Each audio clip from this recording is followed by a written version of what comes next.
इस वक्त उत्तर प्रदेश ही नहीं बल्कि पूरे देश में एक नाम तेजी से चर्चा में है। वो नाम है यूट्यूबर अनुराग द्विवेदी। दरअसल 26 साल के अनुराग द्विवेदी की जिंदगी की कहानी किसी फिल्मी स्क्रिप्ट से कम नहीं है। एक समय था जब वो गांव की पगडंडियों पर साइकिल चलाया करता था, लेकिन आज वही युवक करोड़ों की संपत्ति और लग्जरी गाड़ियों का मालिक बन चुका है। हालांकि उसकी चमक दमक भरी जिंदगी अब प्रवर्तन निदेशालय यानी ईडी की कार्रवाई के बाद सवालों के घेरे में आ गई है। हाल ही में ईडी ने उन्नाव, लखनऊ और दिल्ली समेत 10 ठिकानों पर छापेमारी की। इस दौरान करीब 20 लाख रुपए नकद मिले, 3 करोड़ रुपए बैंक खातों में फ्रीज किए गए और 4 लग्जरी गाड़ियां जब्त की गई।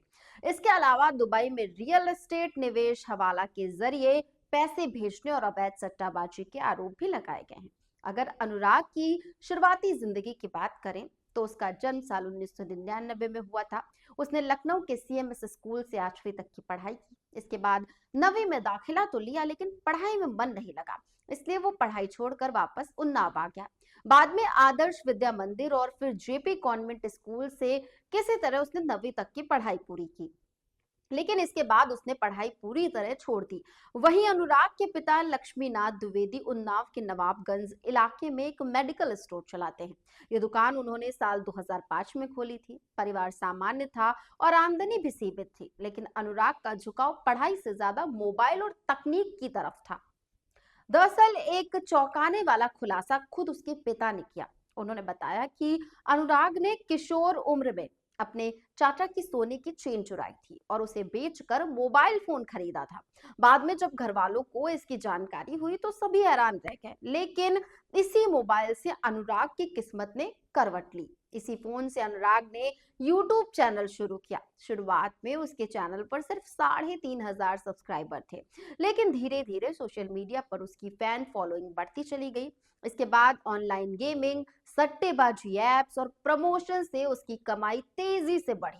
दूसरी ओर अनुराग का शौक भी बढ़ता गया। उसने साल 2019 में अपनी पहली कार खरीदी।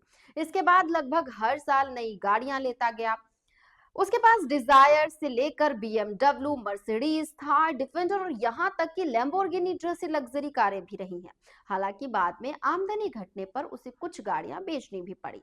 इसी बीच नवंबर 2025 में अनुराग की दुबई में शाही शादी भी हुई, जिसने सबका ध्यान खींचा। ये शादी दुबई की क्वीन एलिजाबेथ होटल 2 नाम के क्रूज पर हुई थी। करीब 100 मेहमानों को फ्लाइट, होटल और खाने पीने की पूरी सुविधा दी गई। शादी में बॉलीवुड से जुड़ी हस्तियां भी शामिल हुई। यहीं से अनुराग की चकाचौंध भरी जिंदगी जांच एजेंसियों की नजर में आ गई। हालांकि अनुराग और उसके पिता सभी आरोपों को खारिज करते हुए उनका कहना है कि अनुराग ने पिछले 3 सालों में करीब 5 करोड़ रुपए इनकम टैक्स दिया है। इसलिए अगर किसी ने इतना टैक्स दिया है तो उसके पास बड़ी संपत्ति होना स्वाभाविक है। वहीं अनुराग का दावा है कि उसकी सारी कमाई वैध है और लेन देन पूरी तरह साफ है। अब देखना यह होगा कि ईडी की जांच में सच्चाई क्या सामने आती है और ये कहानी किस मोड़ पर जाकर खत्म होती है।